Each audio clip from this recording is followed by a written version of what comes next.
One of the reasons I'm very intentional about embracing my Blackness is because a lot of Black stories have been robbed, right? Even if you want to go back to the scramble for Africa, where these countries decided to essentially carve up which parts of Africa they would be able to take as theirs. A lot of what they did was rob a lot of people of their stories of their ancestry. You talked about the ancestral land earlier, stories of their cultures. And so a lot of people, I've done that through history, and a lot of people use that. They do that today, right? In the United States currently, you have some people going through book bans. You have people trying not to share certain stories of Black history or Latinx history or queer history or any of these things. And that's why I think storytelling is important, because that's how you can see yourself.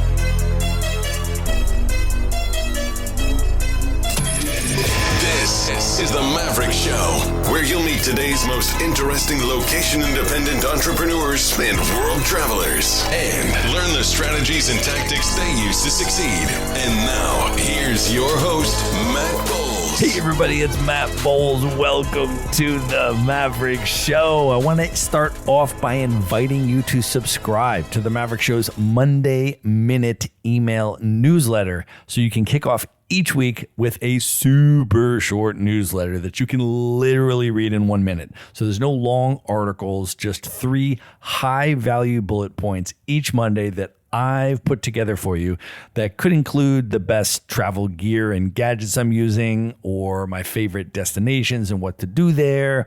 Could be epic experiences and events I'm attending around the world that you could attend as well. Or it could be things to watch or quotes to ponder or travel hacks. Could even be nomad communities to check out, etc. Basically, I'm going to distill down my ongoing learnings from 10 plus years of being a full-time digital nomad into 3 terse items of value that land in your inbox each Monday that you can consume in under 60 seconds. So if that sounds good to you, you can sign up at themaverickshow.com/newsletter. Once again, that's themaverickshow.com/newsletter. And now let's get into the episode. My guest today is Tayo Rockson. He is a writer, speaker, consultant, podcaster, poet, and professor who specializes in diversity, equity, and inclusion. As the son of a diplomat, Tayo grew up understanding the nuances of multicultural diversity while living on 4 continents.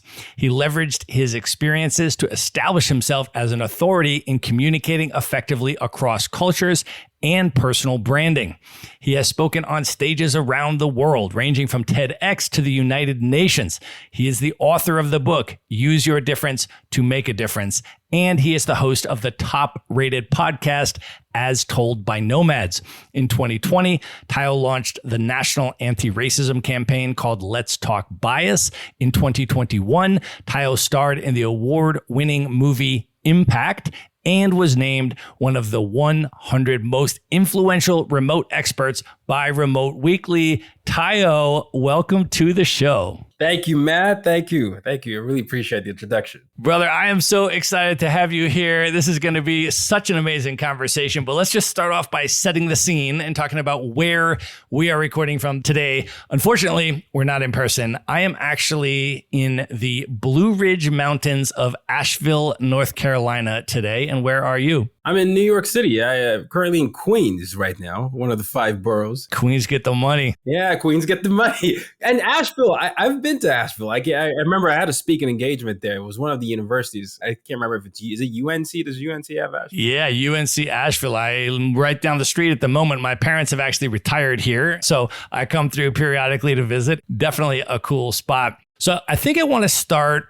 all the way back. You moved around a lot as a kid, and I know that a lot of your identity was shaped through those experiences. So I'd like to start all the way back at the very beginning. Can you talk a little bit about growing up in Nigeria? And when you were a kid, that was before the transition from the dictatorship to civilian rule in 1999. So can you actually take us all the way back to that period as a kid, and share a little bit what that was like for you at that age. I always think about this because it ended up shaping a lot of what I do today, especially with fighting against systems of oppression. But I spent the first decade of my life in and out of 3 military regimes, and 2 of them were dictatorships. And, the General Ibrahim Babangida regime, and there was a General Sani Abacha regime, who was significantly worse. Both were horrible, but Abacha was just a terror. And then there was a transition military rule, which was Abdulsalami Abubakar. He was transitioning for us to go to civilian rule. And I remember as a kid, there were a lot of things that were just normalized. You would hear the faint gunshot wounds. My parents and I would watch a lot of leaders that we admired reporting in exile. They're not in the country. For some reason, they were talking from different countries. That was because if they were in the country, obviously they would have been jailed or worse. And there were just all these things that we internalized. I knew early on what to do to come back safely, types of conversations to have amongst groups so that you wouldn't say the wrong thing about the government. And for some reason, when you grow up like that, you just take it in. It's your day to day. But there was always this secret harboring of hope that I had. I don't know where it came from, but I always had this hope that maybe there would be a chance for us to actually express ourselves. And I used to always watch the late Nelson Mandela, who's my biggest inspiration. He was combating the apartheid system in South Africa at the time, and he had just come out of jail. And I remember even before he was in jail, I was just very, very young. There was all these conversations about getting him out of jail. And I remember him, having the triumphant walk and then him getting elected. And for some reason, I think seeing him get elected gave me some weird hope. Ours didn't come until 5 years later, but it was always someone that I had looked up to. It was things like that where I would internalize and create worlds. I loved a lot of comics that I used to get lost in DC and the Marvel. Superman is my favorite. I followed the X-Men, and I just used to just go to school, come back, and secretly wish for a way for people to embrace people's identity. And then May 29, 1999, it happened. That was really the beginning of us traveling and going out to different parts of the world. Can you talk a little bit as well about your dad's job, what he did that led you to those other places, and what some of the lessons were that you learned from him in those early years? Well, my dad is a diplomat. So for anyone listening, if you're a diplomat, you essentially represent the country that you're from to wherever you get posted. That was what he was, right? He sometimes when he got posted, he might be doing something with the immigration office. He might do something with the finance office. He might represent that. But they do a lot of things that they help foster relationships between the countries that they got posted to. And so I got to live in Sweden, Vietnam, Burkina Faso, United States, all these countries, different backgrounds, different people. And when you're underage, if you're the son of a diplomat or the kid of a diplomat, I should say, you get posted there, but most likely you're going to an international school as well. In your international school, what will usually happen is the government will provide housing and the schooling for you. But in these schools, you have people from different parts of the world. And I remember being this 10-year-old kid, I was just a skinny Nigerian kid with a thick Nigerian accent in a French-speaking country in American international school going through puberty. And it was a fascinating experience because I had just left the dictatorships and we had transitioned to civilian role, right? It was just like barely a year and then we got posted. So in 2000, I was there and you get thrust into this world. I was this kid full of hope. And there I started to feel some of my hope get sapped a little bit because as a kid, you're like, whoa, everybody's different. Everybody has their idea of who's the right group or the correct person and the right way to speak. And, people used to make fun of your names and all these things. In the midst of finding myself, I used to observe a lot of what my dad did because my dad would try to understand unfamiliar environments in order to find some common ground for the country he got posted to and, our national country. And so it was the same sort of thing I would do. Modeling him that way, I would collect and gather information. And for me, I'd always loved sports. And I just sort of started to understand the sports language of the schools I was in. And then that was my gateway into really making friends and then understanding how to bridge divides. But it was certainly a long, windy road, though. Can you talk in particular about basketball and your experience and your time in Burkina Faso as a kid and the role that basketball played? Basketball for me is, it's my first love. I love my three favorite sports after, first of all, it's basketball, then is what I call football. I'm sorry, people. it's the only one you use your feet for. Okay, so what you call football and tennis. But basketball came to me at such an important time for me because there was a kid that I remember that I just thought was the coolest. His name was Michael Albright, and he was a grade ahead of me.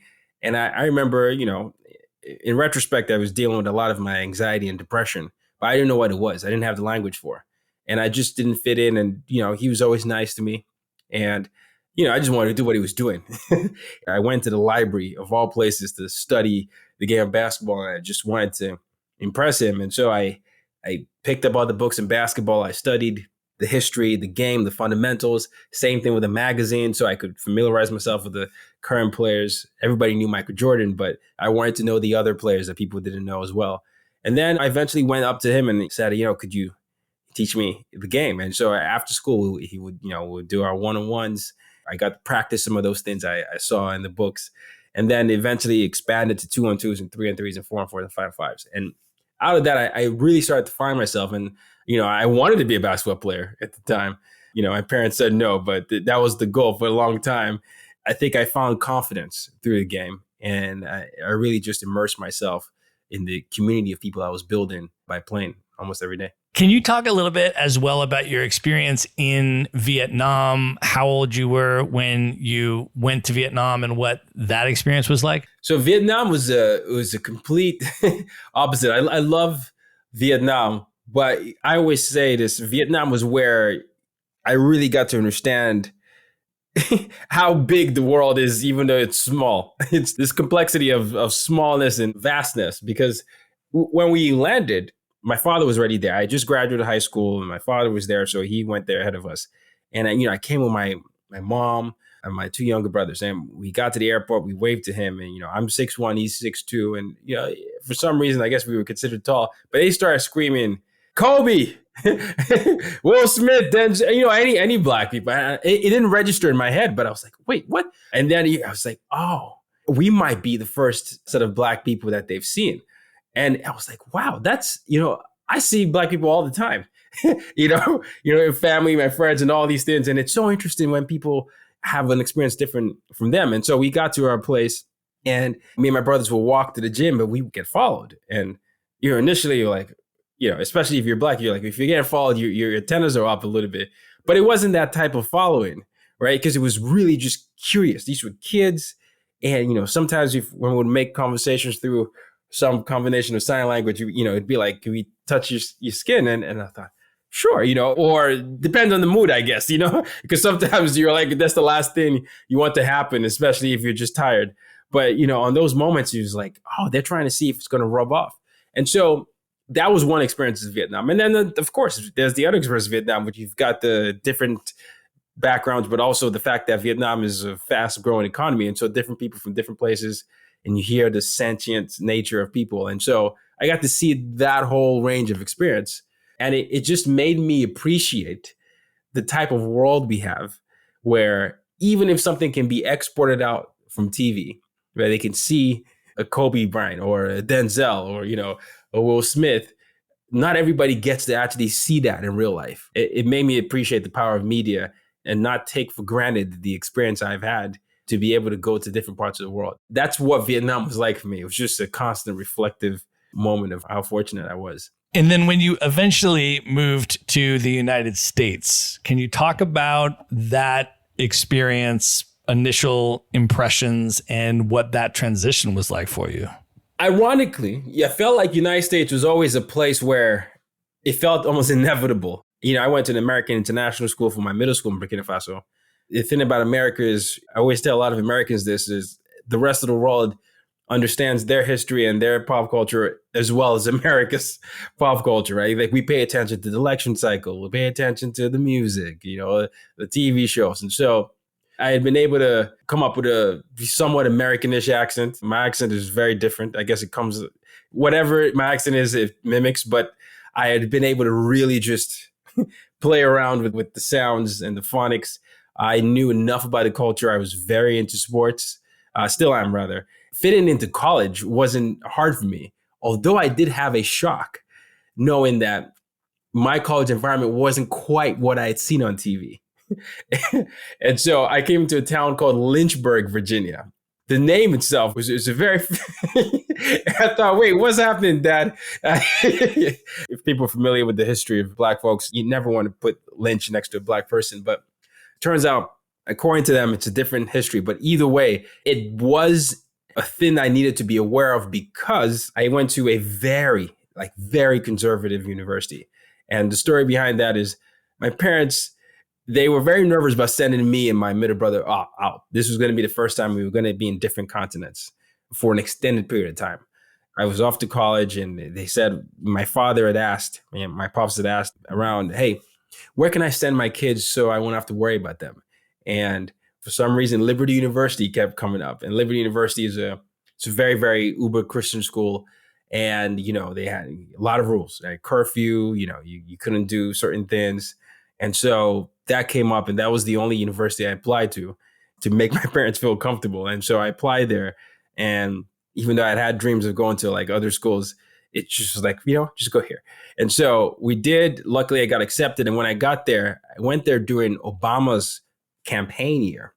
And you can understand politics in America from afar, but coming into Lynchburg around that time, it was a very interesting experiment because I'm a Black person, but you start to see like they were bringing all these Republican candidates and they're bringing all these things. And I'm like, okay, this is an election year or close to an election year. This is what it's like.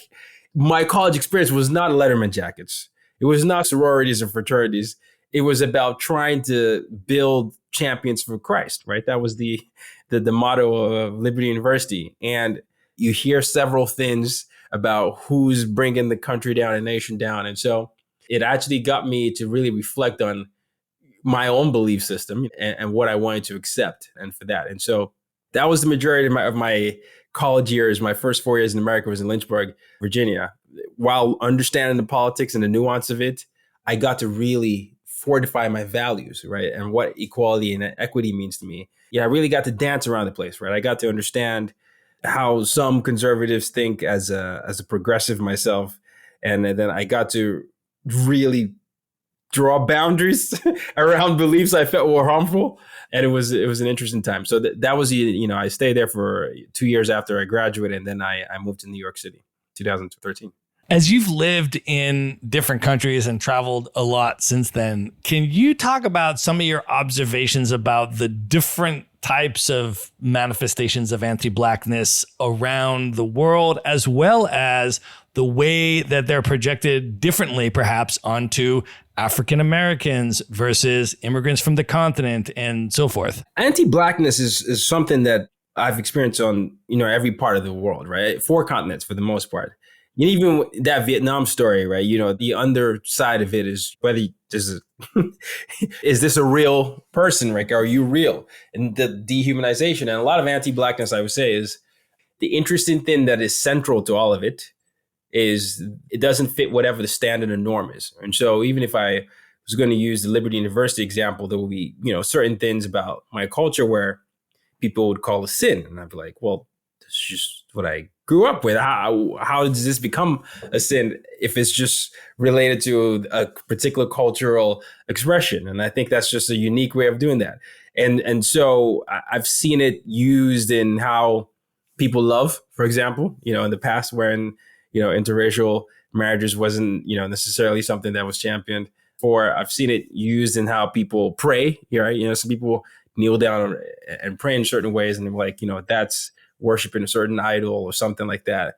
And then just in the way that it's politicized, a lot of times I find that standard and norms when it comes to names sound in English or when it comes to certain types of foods being served and considered the okay food, when it comes to hairstyles being, encouraged to be cut as opposed to grow naturally because it's quote unquote not professional. Right. All these little nuances that are just normal to certain Black experiences being codified against. I've always found those things to be in need of further reflection, but they're all anti-Blackness. And that happens across continents. I went to boarding school in Nigeria. And one of the interesting things is we were always had to cut our hair. This is just a complete, we're all Nigerians for the most part. And we had some international students as well, but all Nigerians. But that came from some standard that if you were a Black guy, you had to have a short hair to be considered professional.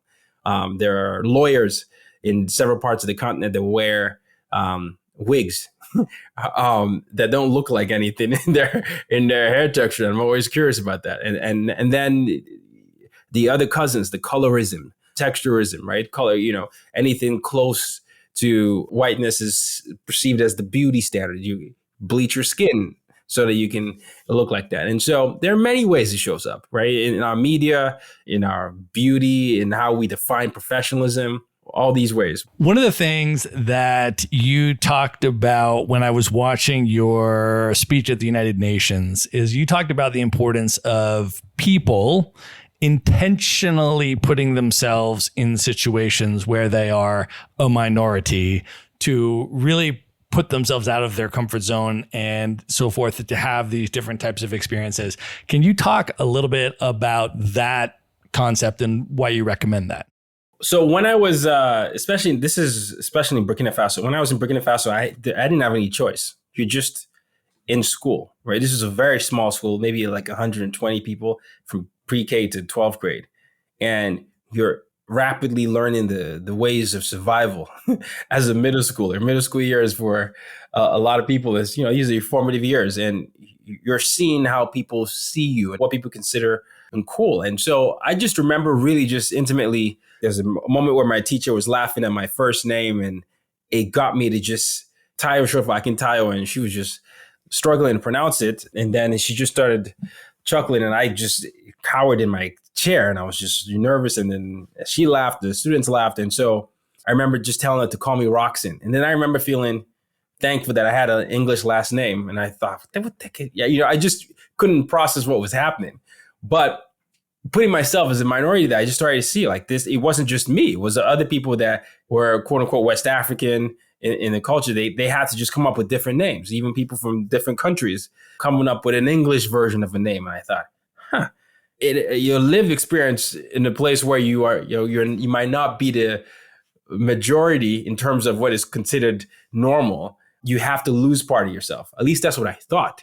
And then I started to observe how even if you don't feel like it's in the explicit rule system that you have to lose yourself, socially, it might be something you feel like you have to do so you can gain entry into a particular group. And then at what expense? I started to wrestle with that type of identity crisis at such a young age. And I think it's important for other people to do that, because sometimes when people hear some of the isms that people are talking about and how it's systemic, they don't know about it until they feel it or until they see it or until they understand that their lived experiences gives them certain privileges. I always talk about how being privileged doesn't mean you can't be marginalized and doesn't mean vice versa.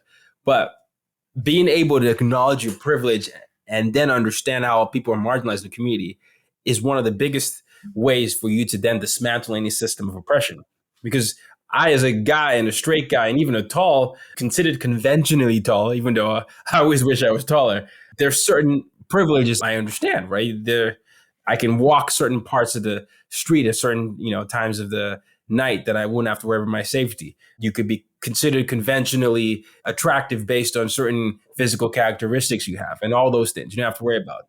But if you're on the other side, you get to see how people treat you differently based on the fact that you don't have what they consider normal. And that's what being in a place where you're in a minority actually allows you to see. Those things that we normalize that affect people on an everyday basis. Yeah, I think that is super, super important. And I would add one caveat of my own observations. As you know, I've spent a couple years on the continent. And when I was in Nigeria, for example, I hung out in Lagos for about a month in 2019. And I did not see another white person for the entire month that I was in Lagos. I was there in June, right? During the rainy season. I was traveling mostly with black folks, but there was one white person that was traveling with us also. And it was her first time ever being the only white person for an entire month amid all black people. And she was, reflecting on some of it at the end of the trip in terms of exactly the types of things that you're saying, in terms of how powerful of an experience this was and how much more of a sort of an insight and understanding that she got as a result of that experience. But one of the things that we also talked about that I brought up when we were having that conversation towards the end of that month was that we were, as white folks, numerical minorities. But white privilege, man, was alive and well the entire time. We would walk into a restaurant, right? And depending, again, who I was with, it was a very interesting experience because I was traveling with black folks who were, there was an African-American woman.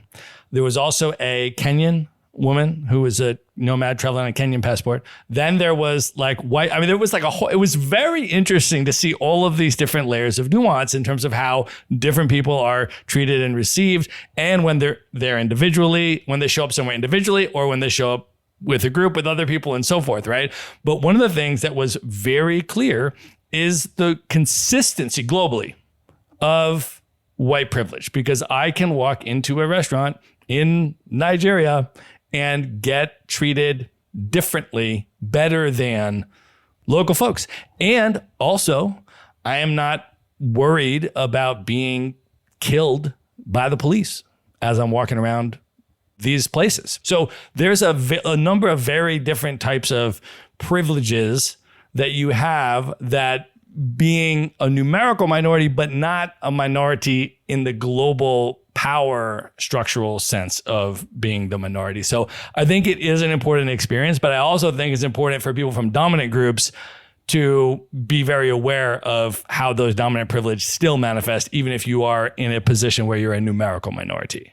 100%. I'm glad you shared that because it's the truth, right? I'll share a story. I came back from Burkina Faso, and I had obviously come back with a different accent, and I was in high school, and people started treating me differently. And it wasn't like the bad different I was treated before in middle school. It was like a respect, because they would call me American, and I hadn't been to America at that point.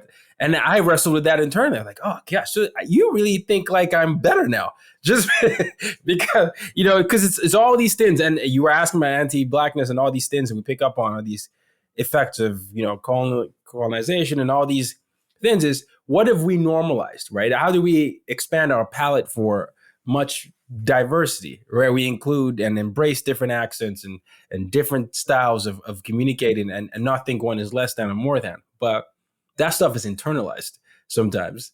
And then when you see someone you consider as better, when you haven't worked through your bias, it becomes a problem.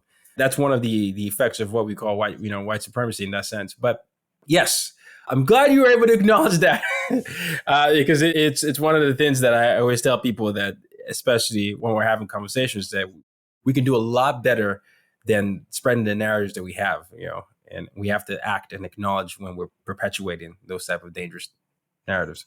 Another concept that I've heard you talk a lot about is cultural fluency, and particularly for world travelers and digital nomads and that kind of stuff. Can you talk a little bit about what cultural fluency is and some techniques, particularly for digital nomads and world travelers, on developing that? It's to me, competency is essentially it's another language, right? So cultural fluency, it's your ability to understand, adapt to different cultures, and all, the key thing in cultural fluency is just being aware of the norms and perspectives, and recognizing those cues and how people communicate. And so, when you're thinking about fluency in a different country, it'll be like, what is the normal etiquette there? Are you going in there using your style and not caring about what is considered respectful in another culture? You go in there with an ethnocentric mindset where you feel like your way is the only way. And the biggest way to be culturally fluent is to be humble and to be able to do your research and to be able to say, hey, what are the things that are important to you here that I need to understand? That's the number one question I always tell people to ask themselves and ask people around. What are the things that are important to this country I need to understand? And so you're like, okay, these are the things. What are the things that are considered disrespectful? Then you start, you add that to your lexicon. What are some key sayings? All right, you understand that. What are some norms? And you start building on all those things. And then when you do that, you are able to build trust And then you're then able to then, gain access into certain groups that you might not have gained access to. And another way to do this is to think like a native as opposed to a tourist, where a lot of people travel to different places, and it's always cool to do the touristy things. I'm not advocating against that. But if you want to go to a deeper level, it's really about finding the right local, or even starting at the airport and figuring out how to ask questions. Hey, where are the non-touristy places that I can go to get a real experience of said country? And once you start doing that and asking those type of questions, you find that people are very much more forgiven. They're much more rather forgiven and open to you making mistakes than the alternative, where if you come in there with an assumed entitlement, there's a barrier there. And so that's the way to build the cultural fluency. Yeah, I think that's really important. And I learned also on my Nigeria trip that I started off asking the wrong questions in terms of because I went there, Mix. I love Afro beats and I love so much stuff about Nigerian culture. I just wanted to go. I wanted to experience it and all that. And what happened was I started asking people, where do you think that I should go to go out, to a club or this kind of thing? And then they were looking at me, and then they were genuinely trying to make a recommendation that they thought that I would like. And other people that looked like me, who are probably there, I don't know what, working for oil companies or whatever they're doing over there, probably go to these certain types of places. And so they're like, you would probably like to go to this place. And so then I would go there, and it was entirely not anything like what I was looking for. Some bougie bottle service place, nobody's dancing, and this is where all the expats are. And I'm like, oh man, this is really not it. And so what I had to do was change the question that I was asking. So what I started doing in my Uber rides is I would ask the Uber driver, where do you go out to the club when you go out in the evening? And they'll be like, well, I certainly don't go around here. I was like, fantastic.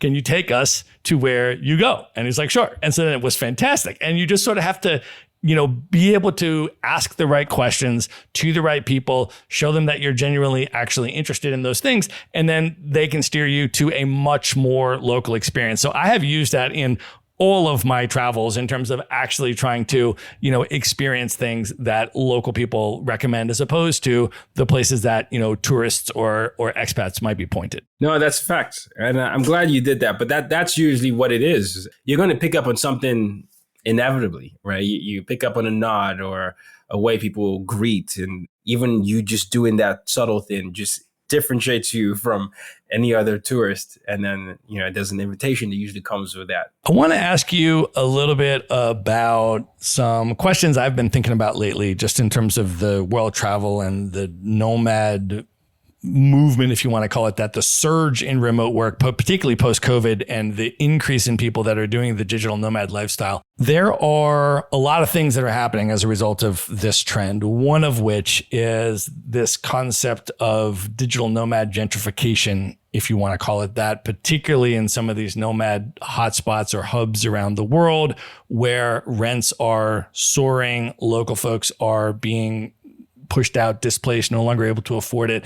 And there's a lot of problems that are happening. And so I want to ask if you have thought about some tips maybe or advice that you have for how we as world travelers can make the most thoughtful decisions to be as ethical and sustainable as possible and do as little harm and bring as much value to the places that we visit. This is such a tricky question because I know a lot of times governments see it as an added bonus to the economy. And I've spent some time, I have huge aspirations to do as many things as I can in the continent of Africa. There's a very complex way of helping governments work with the people. Let me just put it that way. And to me, that problem is a lot deeper than just what you asked. To me, it's more about the intentionality of the governments of said country making provisions for this, right? We are aware of the rise in rent prices and the fact that our tourism is going here, but we are going to have this subsidized this way for locals. And for people coming in here who are new natives, these are the ways we want to ensure that, we preserve our culture and do all those things. But that's a very intentional approach that I hope a lot of governments in these countries are participating with the citizens. And I find a lot of times the citizens don't get a say once these plans are being concocted, right? Once the newest city is being made into a mega city, it's the money that speaks as opposed to the people. Now, of course, there are problems a lot of nomads can sometimes cause with insensitivity.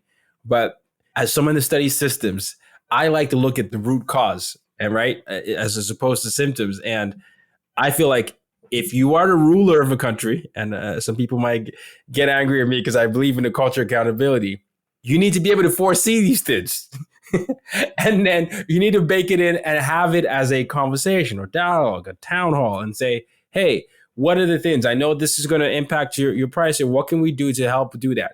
And honestly, that to me is the more sustainable solution, because every other thing that I've seen been worked on is either just a short-term thing or it just depends on who's in power, and then it goes away. And then this stuff is still happening in the long run. I was in Tanzania last year, and the government of Tanzania, probably a month before I got there, was violently evicting the Maasai people from their ancestral homeland at the behest of foreign tourist interests and this kind of stuff. And it strikes me that there is a really profound neo-colonial component to much of the tourism industry. Can you share a little bit about your reflections on that and how that manifests, and what we as travelers can or should be doing in terms of our own decision making in light of that? It is similar to what I was discussing earlier. I mean, the easiest thing would be if you know that that's happening, not to travel there. Hawaii sometimes is going through this right now.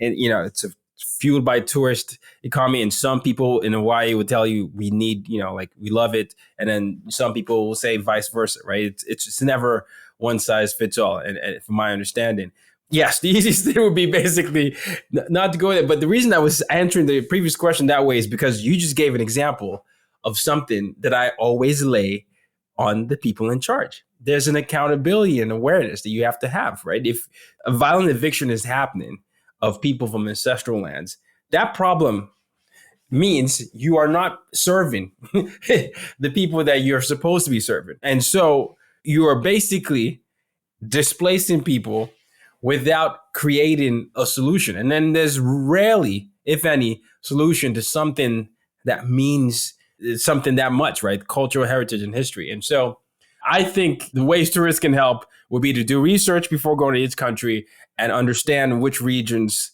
are currently going through things like that, and then making that ethical decision themselves to decide if they want to be part of that, knowing that their presence is going to facilitate the further displacement. And then really just trying to donate and help as many local businesses as you can when you get there. That is the other way, right? You got to find a way to fund the local economy. And so if you are going to live or slow travel to particular places, I would encourage people to create as many local itineraries that they can and just share amongst them their friends and say, hey, this is how we can boost the economy here. These people make the best such and such. That's where you can get the best food. We're creating a network there. And that's how they survive in a high economy environment that is boosted 2-3 times than they used to. Well, I also want to talk to you about your writing. I know that writing has been a huge part of your life. And I think I want to start just by asking if you can talk about the power of stories. One of the quotes that I have heard from you is, quote, robbing people of their stories is one of the quickest paths to dehumanization. Can you talk a little bit about that and the importance of stories? One of the reasons I'm very intentional about embracing my Blackness is because a lot of Black stories have been robbed. Even if you want to go back to the scramble for Africa, or at any moment in history where Europeans convened the Berlin Conference in 1884 to 85, just sometimes known as the Congo Conference, but it's the Berlin Conference, where these countries decided to essentially carve up which parts of Africa they would be able to take as theirs. A lot of what they did was rob a lot of people of their stories of their ancestry. You talked about the ancestral land earlier, stories of their cultures, and then put people that weren't there would never have been a country if you left it up to themselves and make them countries. And so you stoke division. And a lot of times when you're dividing and conquering, that's what you're focusing on. And you're creating these narratives that these people are your enemies, even though they're in reality neighbors and you share more in common. But you're using false narratives to come there. And then if you want to further it, you tell them that this is the moral code that we want everybody to go by. And if everyone doesn't go by this, they're bad people. And the moral code is based on something that isn't necessarily native to the place that you are colonizing. And so then you are taking them further away from their own story. And then you're adding your story. And then they take on your story and continue to adopt it while going against anyone that dares to revive their story. It becomes this cycle that is internalized and external. A lot of people, I've done that through history, and a lot of people do that today, right? In the United States currently, you have some people going through book bans. You have people trying not to share certain stories of Black history or Latinx history or queer history or any of these things. And it's always been the way historically, in moments where divisiveness has existed the most, to take away the education of people who were pioneers in there so that they can tell that. And so to me, writing has always been an important tool because, you can use it to reinvigorate stories, to retell stories, or to just create a story that isn't there. And I've always wanted to use that and be part of that movement. And when I was going through my own tough moments in middle school and high school, it was a place of solace for me where I could write down my thoughts. Even Mandela, when he was in prison, he wrote as well. And he found solace in books. And so that's what it means to me. And that's why I think storytelling is important, because that's how you can see yourself. Well, I just finished your book, which was fantastic. It's called Use Your Difference to Make a Difference. We're going to link it up in the show notes so folks can go get it. One of the things that you talk about in the book is the importance of doing education about pre-colonial societies. And I wanted to see if you can talk about that in particular. When I was on the continent, I was on the continent for about 7 months this past year.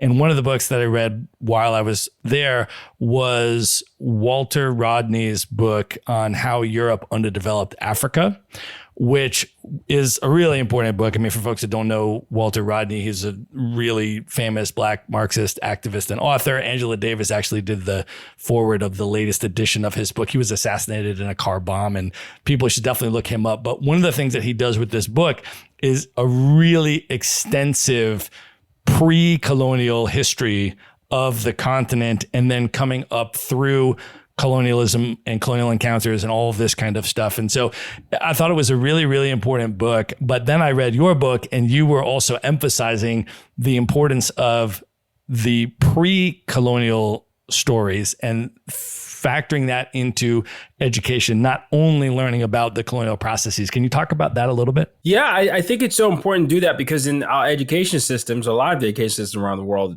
and it's changing in a lot of environments now. But when I was younger, I went to schools that were prioritizing a lot of European history, a lot of, U.S. history, even if we weren't, in the continent. It was always odd for me because I thought, well, we have such rich, history here as well.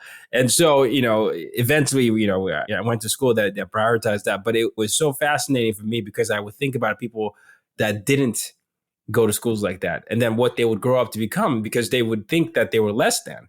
They would think that they didn't achieve things.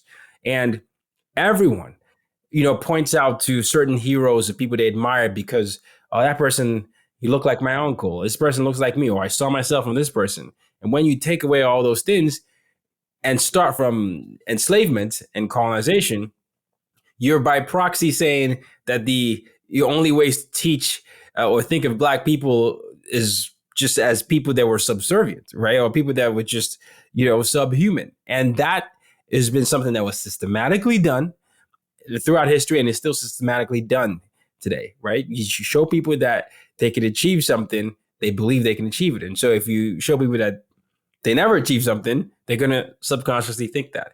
And so it's always important to do that because everybody contributed to the world that we have today. Everyone.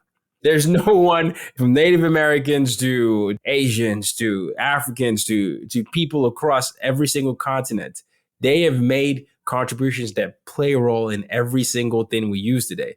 However, we don't tell the full story. History is often incomplete. And because of how incomplete it is weaponized to make people fight amongst themselves while they tell stories of superiority that is so incomplete.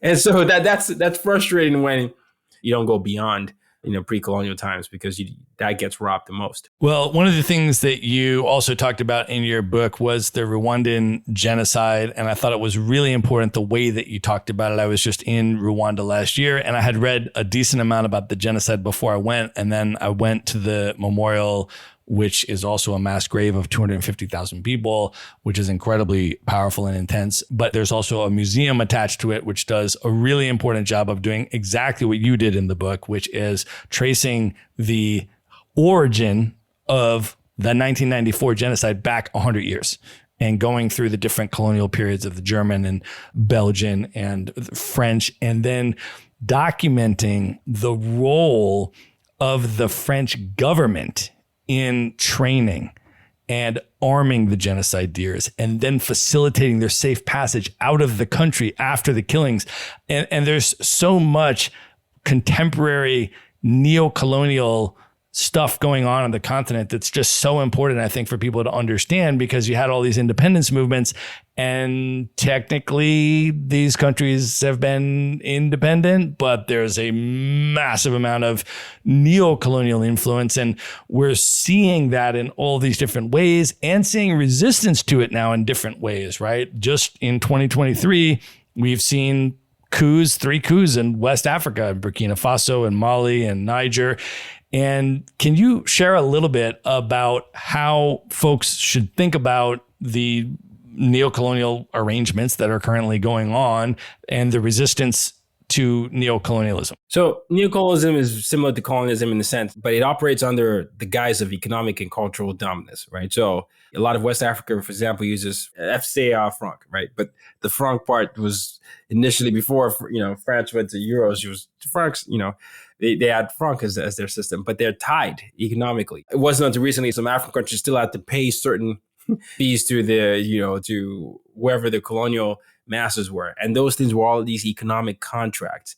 And it's just this continuation of an imperialist rule. And then the reason I said, and it's often described as economic and cultural dominance, is always look at different countries. What is that cultural norm that is given priority over said local thing? Why is it the case? What are the contracts in place? And if those contracts went away, why are they so tied to the country? Even the cell phones, Cobalt, for example, it's found in Africa, but a lot of what happens is these things run all the cell companies and cell phones that we all use, but none of that money, or a lot of that money, doesn't get sent back to where it's from. It gets mined here and then processed, refined through raw materials, sent to the country for cheap, but then sent back to be so much more expensive. And it's to the place where it came from. And there are many, many subtle things like that former colonies are still, in a way, indebted to their previous colonial masters. And it's all happening based on all these economic arrangements. And so it's just something that I think people need to really reflect upon. Whenever people are either going through election cycles, you got to ask your politicians, tell me more about this deal. How are we going to get this? Where is this coming from? What is your contribution to this? Are you doing something unethical to lead to such and such? How is this going to benefit the people that you're getting, said whatever from? And and it's just happened throughout history, right? And so those are just some examples. And there are many books. If you just type in neo-colonialism on Google, you'll be able to see several different ways policies in Europe have basically schemed to maintain control of African and other dependencies It still happens today. I think the cobalt issue is one of the most important things that I think people should bring their attention to. There's actually a really important book that just came out this year by Siddharth Kara. It's called Cobalt Red. And it is about the extent of, number one, cobalt and how all of us who are using laptops or that kind of stuff are using cobalt, and the extent to which it comes from the Congo and is being extracted through some of the most horrific human rights abuses of this era. And there are potential solutions that are not that complex or expensive, but people are not prioritizing this issue. So I would really encourage people to check out the book Cobalt Red to learn more about that, especially as digital nomads, because we're all using cell phones and laptops. This is what powers our entire life. And it's really important to understand where that stuff comes from. You're going to find a theme in a lot of the questions you're asking me. It's this: we need to create a culture of accountability. You asked me about what you could do about digital nomads in countries and governments. Everyone has a culture of accountability that we need to make popular, that we don't. The cobalt issue, the diamonds issue, all these things that are happening, it's because it's almost too sexy for people to keep doing it the same way. People are incentivized to look the other way, and people are so protected and insulated, and not enough people are understanding how they're part of the problem. Some people are just willingly or unwillingly just say, oh, it's not me, I'm not there. But I'm like, yo, you are participating in this, and they're relying on the fact that you're not going to do anything for this to continue. That's the indirect form of control, essentially. And so I just really want people to raise the level of awareness and then just dare to do different. All right, we're going to pause here and call that the end of part 1. I am going to link up everything that we talked about in this episode in the show notes, as well as all of the ways to find and connect with and follow Tayo. That is all going to be at themaverickshow.com. Just go there and go to the show notes for this episode, and be sure to tune in to the next episode to hear the conclusion of my interview with Tayo Rockson. All right, I hope you enjoyed that episode. Just a final reminder to subscribe to the Maverick Show's Monday Minute email newsletter. No long articles here, just 3 bullet points that I put together for you and drop into your email inbox every Monday that you can consume in under 60 seconds. You can subscribe at themaverickshow.com/newsletter. Again, that's themaverickshow.com/newsletter. Be sure to visit the show notes page at themaverickshow.com for direct links to all the books, people, and resources mentioned in this episode. You'll find all that and much more at themaverickshow.com. Learn how Maverick Investor Group can help you buy cash flowing rental properties in the best U.S. real estate markets, regardless of where you live. Schedule a free phone consult today at themaverickshow.com/consult. Now you can buy rental properties with tenants and local property management in place, so you don't have to be a landlord or a rehabber. To get your questions answered and discuss how Maverick Investor Group can help you meet your real estate investing goals, schedule your free phone consult today at themaverickshow.com/consult. If you like podcasts, you will love audiobooks, and you can get your first one for free at themaverickshow.com/audiobook. Whether you want the latest best-selling novels or books on investing, business, or travel, try your first audiobook for free at themaverickshow.com/audiobook.